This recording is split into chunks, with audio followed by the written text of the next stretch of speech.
Much. My fellow Americans, my first and highest duty as president is to defend our great country and the American people. I swore an oath to uphold the laws of our nation, and that is exactly what I will do.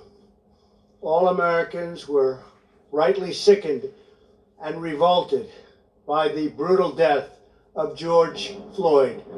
My administration is fully committed that for George and his family, justice will be served. He will not have died in vain. But we cannot allow the righteous cries and peaceful protesters to be drowned out by an angry mob. The biggest victims of the rioting are peace-loving citizens in our poorest communities. And as their president, I will fight to keep them safe. I will fight to protect you.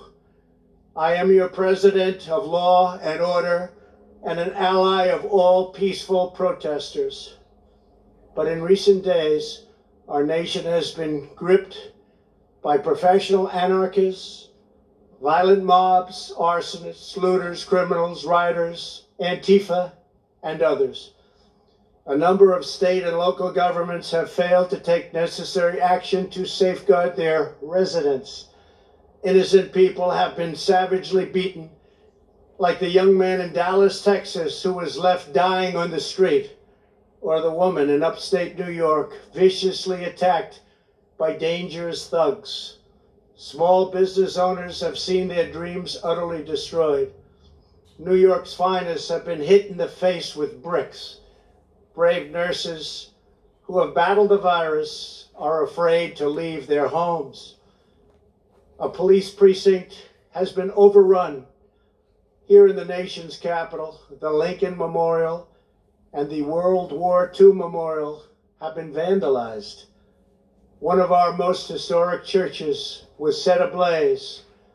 A federal officer in California, an African-American enforcement hero, was shot and killed. These are not acts of peaceful protest. These are acts of domestic terror. The destruction of innocent life and the spilling of innocent blood is an offense to humanity and a crime against God. America needs creation, not destruction. Cooperation, not contempt. Security, not anarchy. Healing, not hatred. Justice, not chaos. This is our mission, and we will succeed. 100%, we will succeed. Our country always wins. That is why I am taking immediate presidential action to stop the violence and restore security and safety in America. I am mobilizing all available federal resources, civilian and military, to stop the rioting and looting, to end the destruction and arson, and to protect the rights of law-abiding Americans, including your Second Amendment rights. Therefore, the following measures are going into effect immediately. First, we are ending the riots and lawlessness that has spread throughout our country. We will end it now.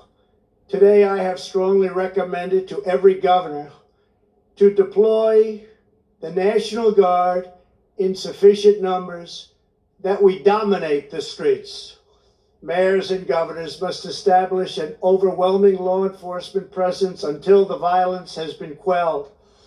If a city or state refuses to take the actions that are necessary to defend the life and property of their residents, then I will deploy the United States military and quickly solve the problem for them.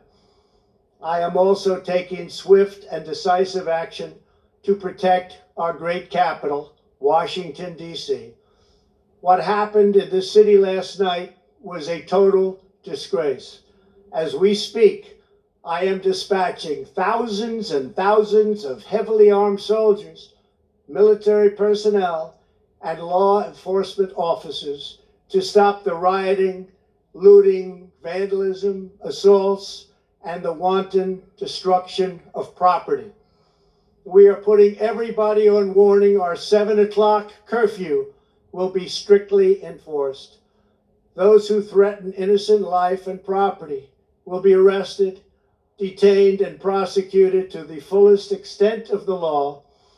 I want the organizers of this terror to be on notice that you will face severe criminal penalties and lengthy sentences in jail. This includes Antifa and others who are leading instigators of this violence. One law and order, and that is what it is. One law. We have one beautiful law. And once that is restored and fully restored, we will help you, we will help your business, and we will help your family. America is founded upon the rule of law. It is the foundation of our prosperity, our freedom, and our very way of life. But where there is no law, there is no opportunity. Where there is no justice, there is no liberty. Where there is no safety, there is no future. We must never give in to anger or hatred. If malice or violence reigns, then none of us is free. I take these actions today with firm resolve and with a true and passionate love for our country. By far, our greatest days lie ahead. Thank you very much. And now I'm going to pay my respects to a very, very special place. Thank you very much.